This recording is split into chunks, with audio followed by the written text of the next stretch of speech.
I guess for everyone's interest, point out that, you know, the nice thing about biofuels, whether it's ethanol or biodiesel, they're products that work, and we have them right now. These aren't products that have to be further developed. These aren't products that have to be dreamed up or come up with. These are products that worked right now, and every gallon of biodiesel or ethanol that we use is a gallon of petroleum we don't have to find somewhere else.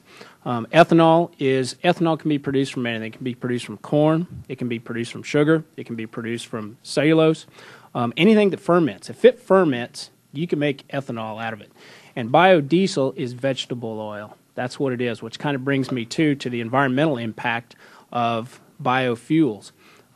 If you crack open a shipload of petroleum in the ocean someplace, you've got a major environmental problem. But if you crack open a shipload of ethanol, it's completely water soluble because it's alcohol, or vegetable oil, you have a much different issue on your hands. That's the reason why these products are so good. But we have an industry that is it is struggling, and we have a lot of small plants out there.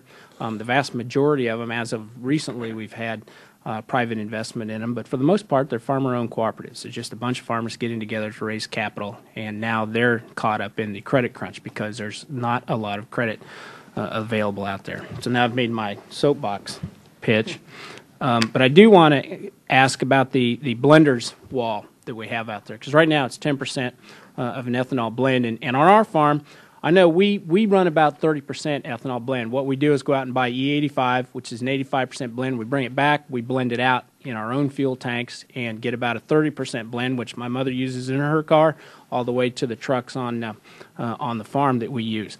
Biodiesel, we've used as much as a 50% blend in our tractors with no horsepower loss whatsoever. So you can go much higher without any modifications to your fuel or to the system. But my question is how much impact is it going to have if we can make that jump to, say, 15%? And I think, Mr. Litter, you may have mentioned, or somebody mentioned it, but the question is actually for all of you: how much impact is that going to make when it comes to demand and helping out if we make the jump, say, to 15% ethanol blend? And why can't we do that? What is the reason for the 10% wall that we have? The same thing in biodiesel. If we set the bar higher, there's no reason why we shouldn't be able to do that.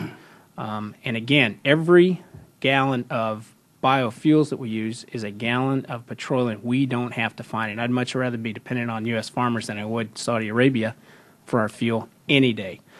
So my question is, what can we do, and how big a challenge is that going to be to move that blender's wall up the scale for all those products? And I'll start with you, Mr. Kimball. Mr. Graves, we need to take you along on our next visit to see the automobile companies. There are obviously regulatory issues, but one of the issues that has been brought up to us every time that we talk to the automobile companies is exactly what you have talked about, and that's the warranty issues. And perhaps there are some legitimate issues there. But it is critical, absolutely critical, that we solve the blend wall, and perhaps we're going to do it in steps. Perhaps it's going to be 12% and then 15% and 20% and whatever it takes to get us to the 35 to 36 billion gallons that we so desperately need to solve these issues that we've been talking about here today.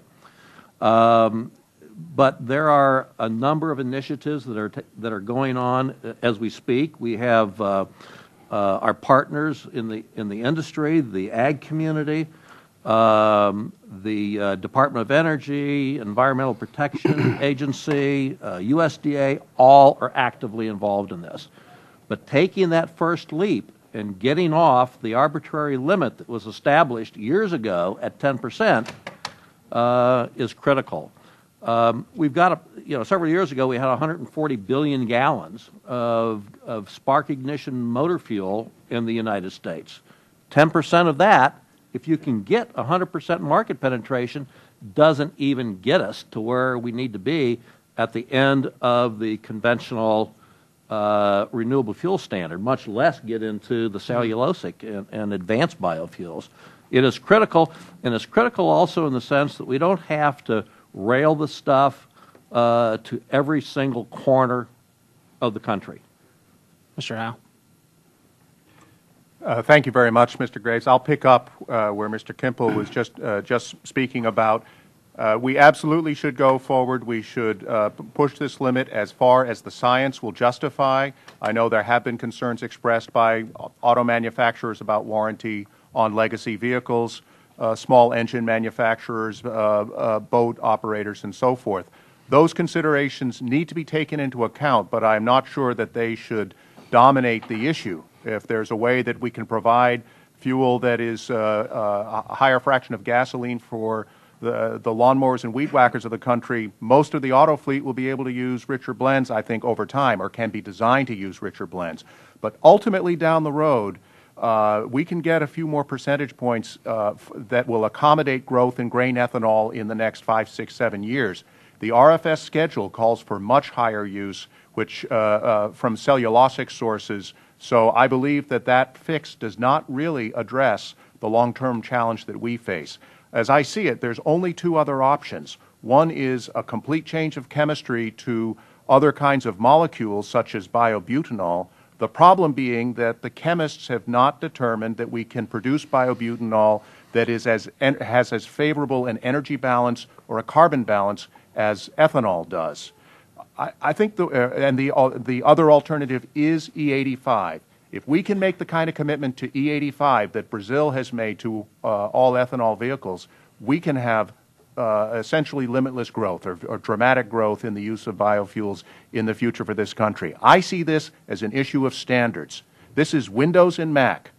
You can't say that Mac is inferior to Windows. In fact, a lot of people think it's a better operating system. But the problem is one of compatibility. So we need to look at how we can accommodate this new fuel for the future rather than necessarily adjust to the legacy fuel. Mr. Faraci. Well, from the biodiesel perspective, the issue is a little bit different because there are different fuels in different spaces in the economy. But, you know, overall as an industry, our overall goal is to try to get 5% displacement in the overall U.S. diesel pool.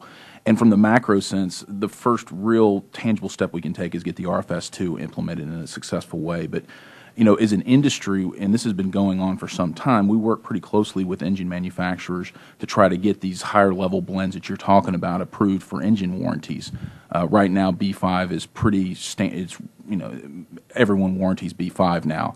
And as a matter of fact, we went through the process as an industry at ASTM to have a change in the D975 diesel fuel spec, which is just conventional diesel fuel, that if you have spec biodiesel up to a B5 blend that's blended in with conventional diesel fuel, it's just deemed to be D975. It's not some other sort of designation. So if you pair that with pipelines and other sorts of fuel infrastructure, that's going to get you a significant amount of penetration into the fuel infrastructure. But getting up to B20, some engine manufacturers warranty, some don't. We're constantly working with them to try to get it to do it because, like you, we agree. We think you can do it and have no detrimental impact on engines at all. Mr. Litter.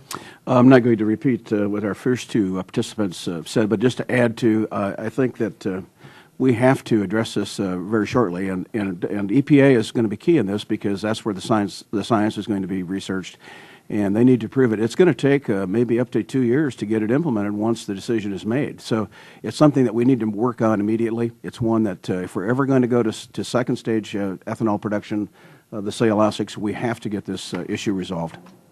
Hurst. Thank you, Mr. Graves. Thank you, Mr. Graves. I also wanted to state the Underwriters Laboratory came out 2 weeks ago and basically said that they, which is an independent third-party verification, said they could see no problem with 12 to 15% blend in any of the pipelines, any of the infrastructure we have currently in introducing a 15% blend. And so I thought that was an important factor. And I also wanted to kind of touch a little bit on biodiesel. One of the attributes of biodiesel is since we have eliminated sulfur, 2%, even a 2% blend increases the lubricity for your engine. So actually, biodiesel, if you put a little bit of biodiesel, is better than petroleum diesel right now for lubricity.